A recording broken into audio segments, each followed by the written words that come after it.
આધુનિકતાને અપનાવીને 21મી સદીમાં તો માણસે ઘણી પ્રગતિ કરી લીધી, પરંતુ માણસ પોતાની અંદરની નકારાત્મકતાને દૂર કરી શક્યો નથી। વાત આપણા ગુજરાતની કરીએ તો ગુજરાતીઓ તો સતત પ્રગતિશીલ વિચારો ધરાવતા લોકો ગણાય છે, પરંતુ ગુજરાતના ગ્રામ્ય વિસ્તારોમાં તો સ્થિતિ જુદી જ જોવા મળી રહી છે, જ્યાં હજુ પણ દલિત, આદિવાસી મહિલાઓ સાથે આભડછેટ અને અપમાનજનક વર્તન કરવાની સતત ઘટનાઓ સામે આવી રહી છે।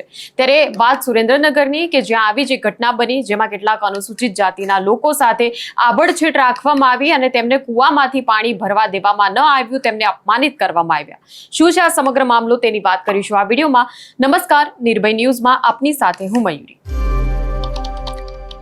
સુરેન્દ્રનગરના પાટડી તાલુકાના મેતાસર ગામની આ ઘટના કે જ્યાં અનુસૂચિત જાતિના લોકો સાથે આભડછેટ રાખવામાં આવી છે, તેના દ્રશ્યો પણ સોશિયલ મીડિયામાં વાયરલ થયા।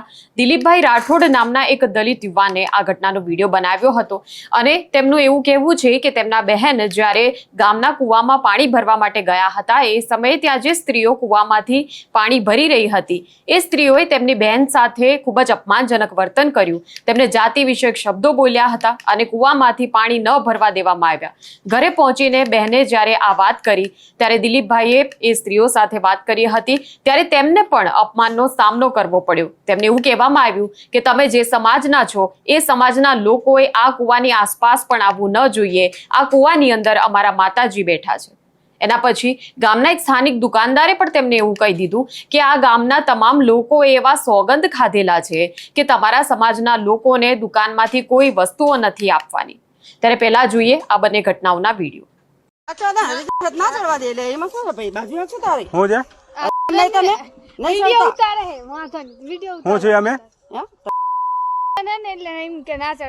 કોઈ કુવા પર ચડતું નહીં, દીપા ભાઈ નહીં કાયમ તો છોડી ના જાય, બધા ભરી આલે પાણી, કોઈ ના પાડે એટલે આ લોકો છે એટલે નહીં ચડવા દેવાના। ગામમાં કોઈ ચડતું નહીં। શું નામ તમારું? મારું નામ ભલે મારું નામ દેવી બેન હેલે। તમારું શું નામ? રૂક્ષાના। હાંડું નથી લાવી? ખબર હે હું અહીંયા ચડીશ, શું થશે? એમ નહીં, હું અહીંયા ચડીશ, શું થશે? છોડી દેજો ગામમાં જઈને કે આવો। અહીંયા હું કોઈ ચડે કે નો ચડે, હું અહીંયા કુએ ઉભો રહીશ। તમે ભીખા કાકાના છોકરા હોય ગમે ના આવે, બરોબર? આ છોડીને પૂછ જવાનું, બધું આખું ગામ પાણી ભરી આલે। આવે ને આખું ગામ પાણી ભરી આલે, કોણ ના પાડે એમને? કોઈ ના નહીં પડતું। હાથે ભરું તો શું થશે એ કયો ને મને? એ અમારે નહીં જોવાનું, ગામમાં જઈને કે આવો તો। હા તો ગામ વાળાને બોલાવો, જેને વાંધો હું હમણાં ભરી લઈશ, બરોબર? જેને વાંધો હોય ને બોલાવી લ્યો, જાઓ। હા પણ જેને વાંધો હોય કે ઠેઠથી નહીં પણ ચડતા, એટલે કોઈ આખા ગામથી ઠેઠથી કોઈ ચડતું કોઈ ચડતું નહીં, બરોબર છે, કોઈ એકલા કોઈ કુવા પર ચડતું નથી, બરોબર। હા એટલે જેને વાંધો હોય એ અહીંયા આવતા રહે, ગામ વાળાને તો હા એટલે જેને વાંધો હોય એને બોલાવી આવો। જાઓ, હું જો હું અહીંયા કુવા ઉપર ચડું છું, પાણી ભરું છું, જેને વાંધો હોય એ બોલાવી આવો। દૂધ 1 કિલો ખાંડ દૂધ આવવાની મારી ના નહીં, ભાઈ કહું જવું બરોબર, અમે દુકાન વાળા છીએ, અમારે દેવાની ના નહીં, ના બરાબર। આજે જોગીમાં અમે હમ ખાધેલા હે, બધે ગામ વાળાએ ગામના કે નહીં એમ માર કરવું પડે। શું બાબત? આ બધી સાંજે આ કુએ ઓલું પાણી ભર્યું એનું કે આનું કંઈક રસ્તો કરો, એ બીજું કઈ નહીં, બરોબર? મારે દેવાની ના નહીં, મારે તમારા અંદર કોઈ વિરોધ નહીં। ના નો હોય તો વાંધો નહીં, આપો ને। હા એમ સ્વાગન ખાધેલા હોય એટલે મારે કેવી રીતે ચાલુ કહો, તમે કહો એમ કરવું મારે દેવાની ના નહીં, મને ગામની લોરે મારે રહેવું પડે, બરોબર? સોગન કોણ ખબર? આખા ગામ ના હતા, આખું ગામ હતું, લો ને ભેરું થઈ, તમે આખું ગામ હતું કે ભાઈ દુકાન વાળાને અમને ના પાડી એટલે મારે કે અમારે તો તમે હરખાન બધા હરખાન, અમારે તો એવું કોઈ બાદ છે નહીં, બરોબર? અમારે ગામની લોરે રહેવું પડે। ના સાચું। શું કેવું તમે કહો? ના મારે તમારી અંદર વ્યાજ નહીં, નહીં આપો ને તમે? મારા સ્વાગન ખાધેલી હું કેવી રીતે ચાલુ હું પૂછું છું ખાલી, નહીં આપો ને? આપણા દેશે આઝાદી બાદ તો ઘણી પ્રગતિ કરી લીધી, પરંતુ જે માનસિકતા રાજાશાહીના સમયમાં, અંગ્રેજોના સમયમાં ધરાવતા હતા, એ જ માનસિકતા હજુ આપણે દૂર કરી શક્યા નથી. એ સમયમાં પણ દલિતો અને વંચિતો સાથે ભેદભાવ રાખવામાં આવતો હતો, અને અત્યારે આઝાદીના આટલા વર્ષો બાદ પણ દલિતો, વંચિતો, અનુસૂચિત જાતિના તમામ લોકો સાથે ભેદભાવ હજુ પણ યથાવત છે. આપણે એક દેશના નાગરિક તરીકેનું સન્માન પણ તેમને આપી શકતા નથી. ટેકનોલોજીનો વપરાશ કરીને તો આપણે આપણી જાતને બુદ્ધિમાન સમજવા લાગ્યા છે, પરંતુ જ્ઞાતિવાદના ઝેરમાં આપણે કેટલી હદે ખૂપેલા છે એ આવી ઘટનાઓ પરથી સમજાય છે. આ દેશના બંધારણે તો તમામ નાગરિકોને સમાનતાનો હક આપ્યો છે, પરંતુ તેમ છતાં હજુ પણ કેટલાય એવા લોકો છે કે જે જ્ઞાતિ જાતિના વાડાબંધીની બહાર નીકળી શકતા નથી. ત્યારે હવે એ પણ જોઈએ કે પોલીસને જ્યારે આ મામલે ફરિયાદ કરવામાં આવી છે, પોલીસે એટ્રોસિટીનો ગુનો તો દાખલ કર્યો, પરંતુ કાર્યવાહી શું કરવામાં આવી? સુરેન્દ્રનગર જિલ્લાના દસાડા તાલુકાના મેતાસર ગામમાં એક વ્યક્તિ દ્વારા અનુસૂચિત જાતિના સભ્યોને ગામના કૂવામાંથી પાણી ન પીવા દેવા બદલ અને ગામમાં જે દુકાન આવેલી છે તેમાંથી સામાન ન આપવો તેવો બહિષ્કાર કરવામાં આવેલ છે. તે અંગેનો એક વિડીયો તાજેતરમાં વાયરલ કરવામાં આવેલો હતો.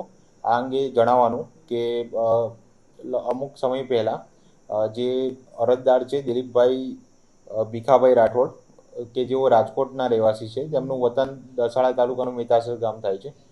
તેઓ અહીં આવેલા હતા તે સમયે આ વિડીયો ઉતારેલો છે, અને આ અંગે તેમણે દસાડા પોલીસ સ્ટેશન ખાતે એક અરજી પણ આપેલી હતી.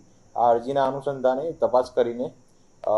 તપાસ કરવામાં આવેલી છે, અને ત્યારબાદ એટ્રોસિટી એક્ટ મુજબ જે પણ વિડીયોમાં દેખાઈ રહ્યા છે તે 6 શખ્સો વિડીયોમાં દેખાઈ રહ્યા છે તે શખ્સો, અને એ ઉપરાંત જે ઓડિયોમાં જે વ્યક્તિનો અવાજ સંભળાય છે તે ઓડિયો વાળો એક વ્યક્તિ, એમ કુલ 6 ઇસમો વિરુદ્ધ એટ્રોસિટી એક્ટ મુજબ ગુનો દાખલ કરવામાં આવેલો છે, અને આ ગુનાની અંગે તપાસની કાર્યવાહી ચાલુ છે.